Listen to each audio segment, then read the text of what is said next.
satmaz, Ermeniler de satmaz. Neden? Her üç ülkenin de Türkiye üzerinde geleceğe yönelik iddiaları var, talepleri var. Ülkeyi işgal etmek demek savaşla olmuyor. Kritik tesislerini satın alırsınız. Bakın bugün GAP projesi diyorlar. GAP projesi ve Harran Ovası Yahudilerin vaat edilmiş toprakları içerisinde yer alan bölge.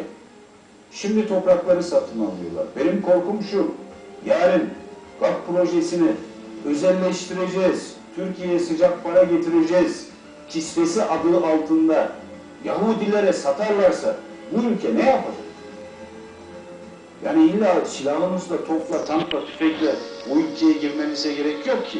En kritik tesislerini satın alın, en verimli topraklarını satın alın, yönetimine de kendi görüşünüzde insanlarını getirin, siz o ülkeyi zaten idare edersiniz. 30 yıldır devam eden ülkemizde bir terör var. 30 binden fazla canımız gitmiş, 200 milyar dolardan fazla paramız gitmiş ve Türkiye'nin üniter yapısını tehdit eden bir terör var. Ve bu ülkenin de bir başbakanı var, İçişleri Bakanı var, Adalet Bakanı var ve Dışişleri Bakanı var. PKK terör örgütüne bakıyorsunuz, sanki onlara her şey serbest. Yani bizim ülkemizde ben PKK teröristiyim derseniz zaten size kimse bir şey yapmıyor. Dağdan da inin, gelin savcıya deyin ki ben PKK teröristiyim. Bu ülkeyi yıkmak için o kadar insan öldürdüm, şunu yaptım, bunu yaptım deyin. Ondan sonra sizi serbest bırakıyorlar. PKK terör örgütü deyince buradan Başbakan'a da, Adalet Bakanı'na da, İçişleri Bakanı'na da, Dışişleri Bakanı'na da sesleniyorum. Örgütün lideri İmralı'da yatıyor. İmralı'dan örgütü idare ediyor. Dünyanın hangi ülkesinde görülmüş bir terör örgütünün elebaşısı örgütünü cezaevinden idare etsin? Bu olmaz böyle bir şey. Örgütün dernekleri, büroları, vakıfları, televizyonları Avrupa'da faaliyet gösteriyor. Serbest.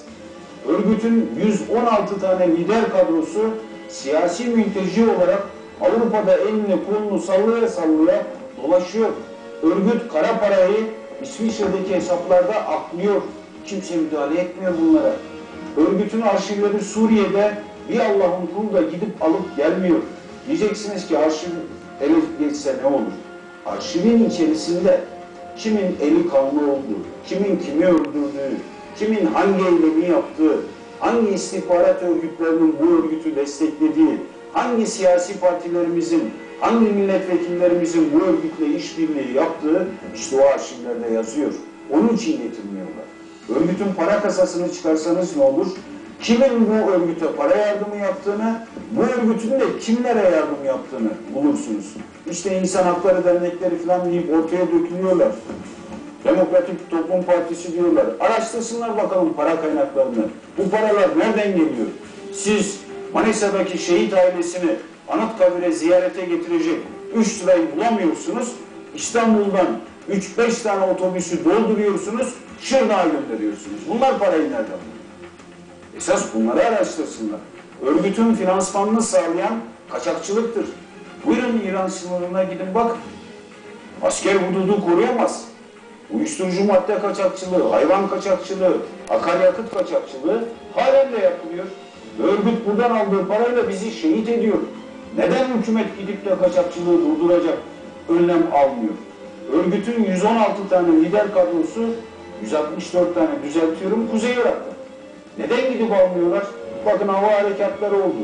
Genelkurmay açıklama yaptı. Dedi ki yaralı teröristler Barzani'nin hastanelerinde tedavi ediliyor. Kim gidip alacak bunları? Yani siz dağda savaşırsanız teröristsiniz, Barzani'nin yanına giderseniz terörist değilsiniz, peşmerge değilsiniz. Yani bu böyle mi olacak?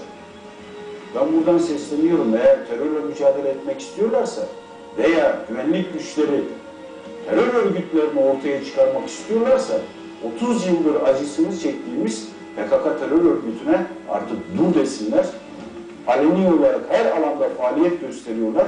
Hepsine el koysunlar, yasal işlem yapsınlar.